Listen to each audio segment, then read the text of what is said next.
All right, guys, kill again. Like I said, every day I'm going to be doing a recording, and then every other day I'm going to post it and try to get out as much as I can. This is again part of the predecessor news and a little bit of leaks that I couldn't say on. I can't really. I don't want to say on stream, but take everything I say with a grain of salt because everything's kind of like on chalkboard, right? So basically, what we're going to today we're going to talk about is the changes that they're going to make as far as the heroes go. No, and how we know that the heroes are going to change is because Ace has already said they're going to go back and then they're going to do a lot of character redesigns. Sorry, uh, after they've released and laid out. So one, I think that's a terrible idea. Just simple fact that when people play the game when it's released, they're going to be used to a character, and then you're going to basically just say we're going to redo it. But regardless, how we know they're going to change it is because Ace has said that, and Ace also said and gave us a little bit of a hint. Now we have to take what he says with a grain of salt. He has lied, he has manipulated, and he has bent the truth with a lot of things. All right, no one's perfect. I'm not judging him on that. A little bit, I guess. Everyone is. You're human, but like the but he does make mistakes. We all do.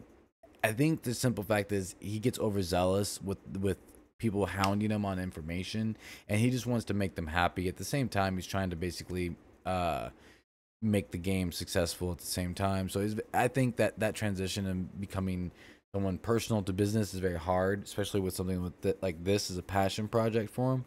But regardless, he has stated that based on the character redesign on WuKong, this is the type of direction we want to go.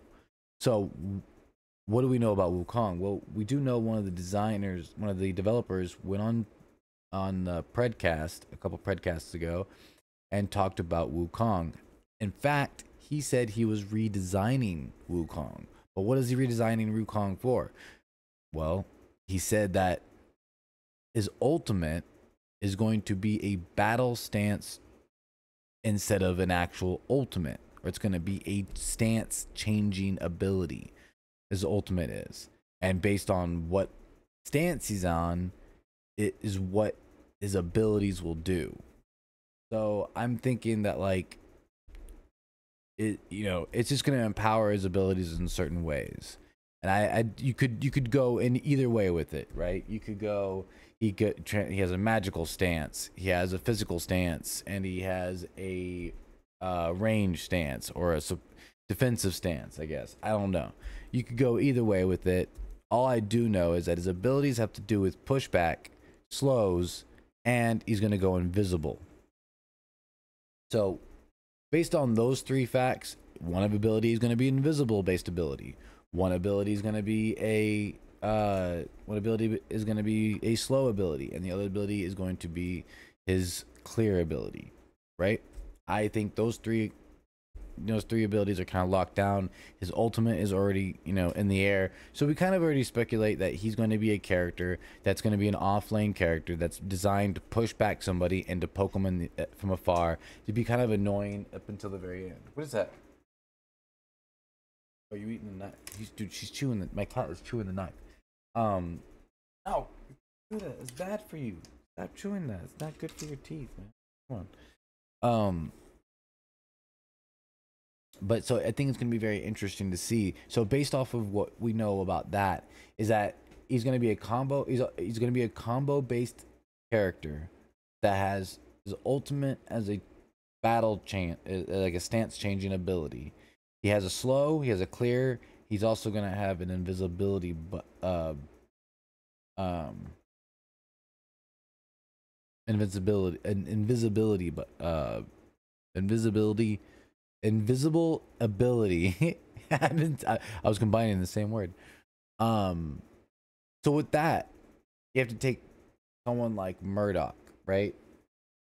Who has a passive where he can shoot a little bit farther, right? He has a far reach.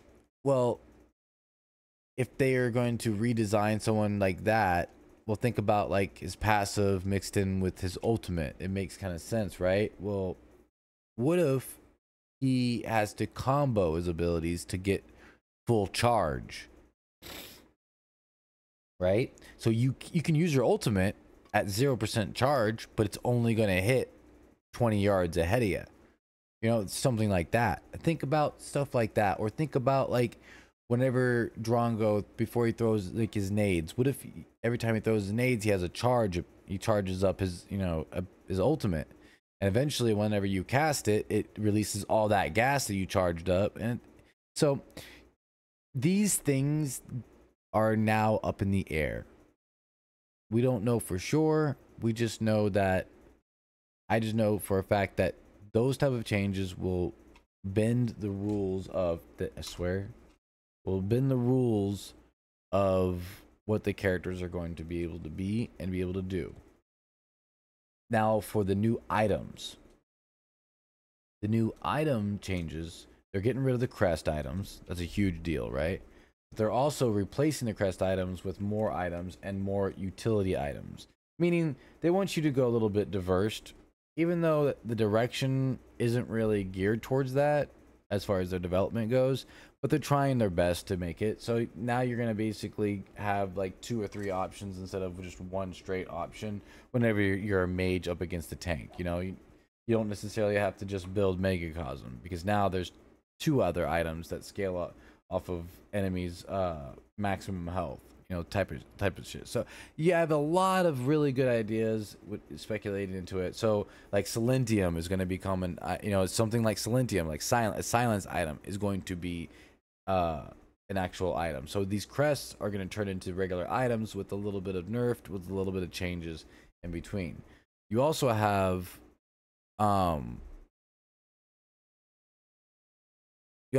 active abilities. They stated that they want to have active abilities. Now, that just necessarily means that you have to, there's a little bit more pay attention, and then you have to take a little bit more timing when it comes down to actual abilities. So that means that you have to have a little bit more skill.